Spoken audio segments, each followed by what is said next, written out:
when the Israeli public sees and greets and welcomes the returning hostages, the demand for an accounting by the Netanyahu government for the events of October 7th is going to increase, and I think even infect some of his ministers and some of the parties in his government, so that it's very possible that over the next 3 months, we'll see a gathering crisis within the government of Israel as well. Let's speak now to Yossi Alpher, who's a former Mossad agent who advised Ehud Barak on the peace process between the Israelis and Palestinians at the Camp David summit in 2000.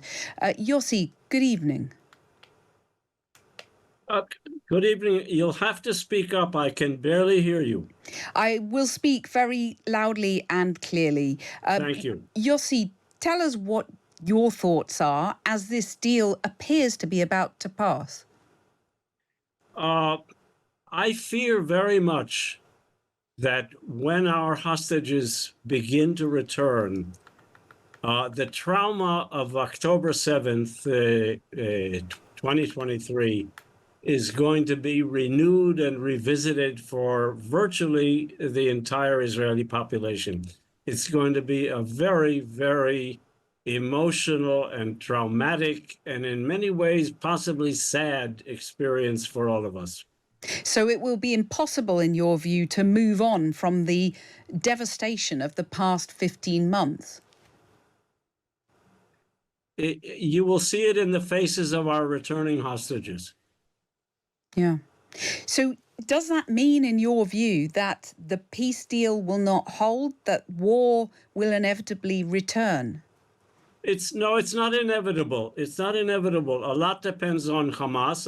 A lot depends on Mr. Netanyahu and his government.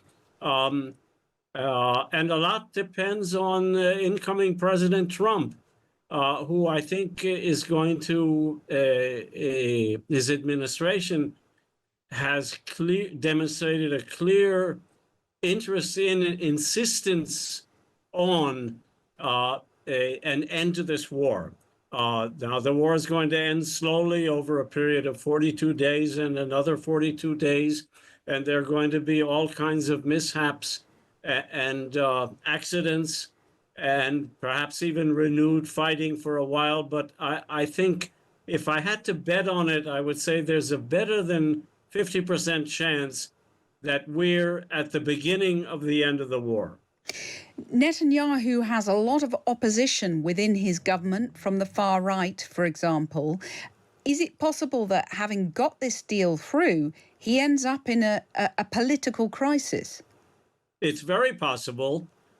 He's already, at least as of this evening, one minister, Ben Gvir, has declared he's going to leave the government. Another, Smotrich, after 42 days, if there's a second phase, is likely to leave the government. Netanyahu could remain with a minority government. He'll get support from the political opposition, the centrists and leftists in the opposition, in order to see this through.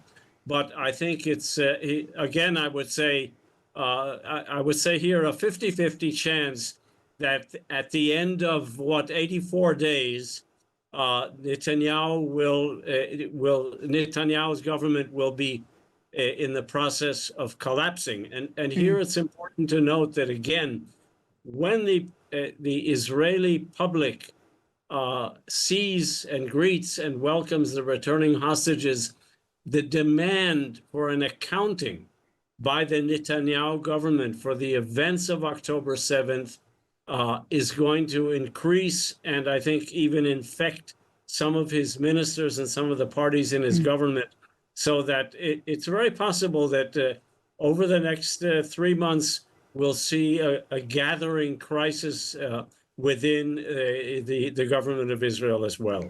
And Yossi, you advised Ehud Barak on the peace process at the Camp David summit in 2000. Is a two-state solution still the most desirable endgame, or is it unrealistic? Is it impossible to see that happen? Well, it is both desirable and unrealistic. It is far less realistic today than it was back in July 2000.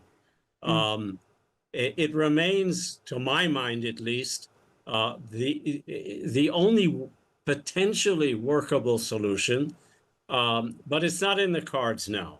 Right. And here it's important to note, since we're talking primarily about the Gaza Strip right now, not only this government, but all of its predecessors since 1967 have never had a viable strategy for dealing with the Gaza Strip. And that remains the case today. Now we're going to see this in spades with Gaza destroyed, so much human suffering, so much material destruction. And yet, after 16 months of destruction visited upon Gaza, deservedly by the IDF because of what Hamas did on October 7th, Hamas is still in power. We've just made an agreement with Hamas. Where's the strategy of total victory and destroying Hamas? It's nowhere to be seen. There's something pathetic and deja vu about this. Nobody can figure out what to do with the Gaza Strip. Yossi Alpher, thank you very much for joining us. Let's hear now from Ilan Dalal, who's father of hostage Guy Dalal, who was taken at the Nova Music Festival on October the 7th. Good afternoon, Ilan. Good afternoon. This must be a very difficult day, really, for you, just waiting. Well, it is difficult because we are now going to only the first phase of the deal, in which my son is not supposed to be released because he's a young man, he's 23 years old. He was kidnapped from the Nova Music Festival, and he is considered by Hamas as a soldier. And all the young men that considered by Hamas as soldiers, should be released only on the second phase. And right now we